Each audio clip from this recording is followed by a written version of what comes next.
The Fixed Liberty podcast is presented by the Fixed Liberty Project, where we explore the fundamental principles of liberty and morality upon which a free society stands and thrives.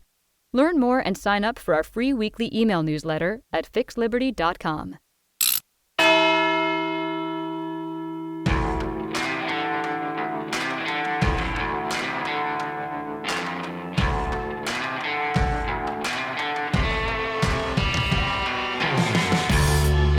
Welcome to the Fixed Liberty Podcast. Today is December 17th, 2022. I am your host, Ross Brown.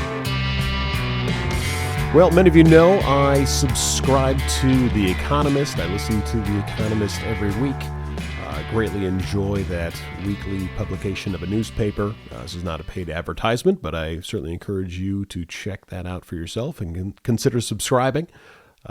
All of their news articles are available in podcast form, and so it's something that I can consume usually to and from on my way to work or when I'm in the shower, and it's a really great publication, so check it out. At any rate, this last week in their December 10th edition, The Economist asks, what's next for China's COVID industrial complex? The relaxation of rules is a threat to pandemic profits. You can find a link to the Economist article in the show notes for this episode or at fixedliberty.com/podcast.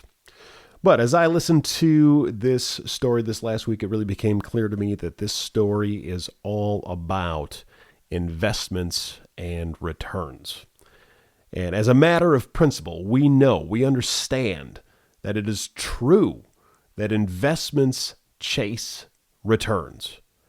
And how to achieve returns depends on rules of the game. And this is a principle that is always at work, even in communist China. From the outbreak of COVID-19 until recently, the Chinese Communist Party imposed President Xi Jinping's zero COVID policy upon the Chinese people. As described by The Economist, quote, the zero COVID mantra was to test as many people as possible and then to quarantine not only the infected, but their contacts and even the contacts of those contacts. In many cases, the occupants of entire residential buildings were carted away to isolation wards after the discovery of a single case in an area. As leaders in Beijing fought to keep the virus from spreading across the country, many firms cashed in, unquote. The Economist continues, quote, the biggest beneficiaries of the zero COVID rules were firms making COVID tests. Many saw their share prices soar several times over in the early days of the pandemic, but a number of city governments also sought recently to turn quarantine facilities into sustainable businesses that would attract investors and generate income, unquote. So, in other words, as zero COVID policies became the rules of the game in communist China, zero COVID investments naturally followed.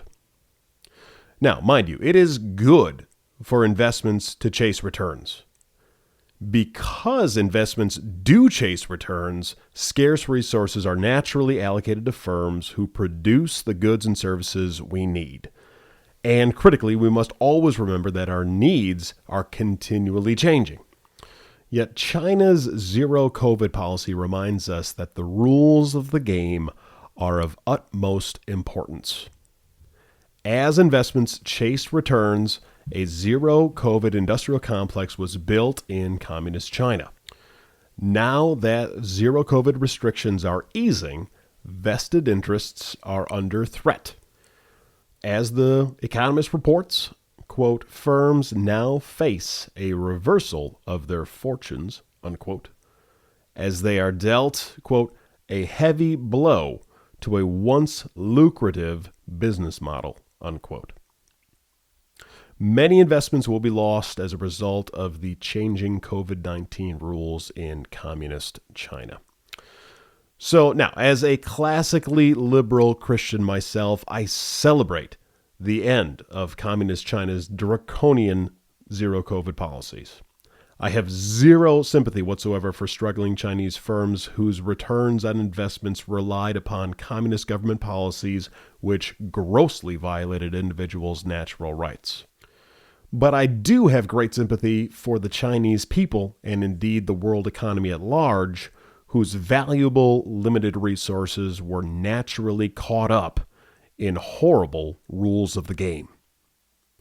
To be sure, there are no perfect rules of the game in this world corrupted by sin, but let there be no doubt, some rules are better than others.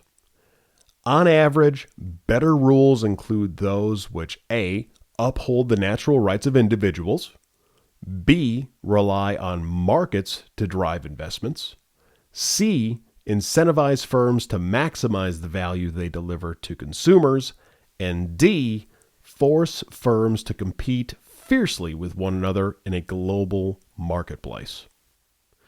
Sadly, by continuously exemplifying the horrors of the opposite, this may be the truest economic lesson that communists can ever teach the world. Thanks for tuning in to this episode of the Fixed Liberty Podcast. I'll see you next time.